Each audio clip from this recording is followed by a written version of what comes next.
নেতা কর্মীরা পথে ঘাটে যেই লেভেলের চাঁদাবাজি শুরু করেছে, দখলদারিত্ব শুরু করেছে।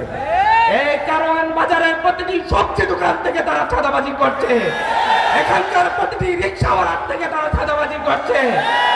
যেই চাঁদাবাজি আওয়ামী লীগ করত, যেই চাঁদাবাজি ছাত্রলীগ করত, যেই চাঁদাবাজি যুবলীগ করত, এখন আপনারা সেই চাঁদাবাজির হাত হস্তান্তর করে নিজেদের হাতে নিয়েছেন।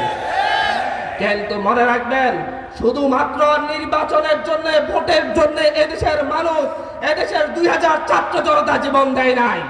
এদেশের সকল রাজনৈতিক দলের নেতাকর্মী শুধুমাত্র নির্বাচনের জন্য জীবন দেয় নাই, শেখ হাসিনার বিরুদ্ধে প্রতিরোধ গড়ে তোলে নাই।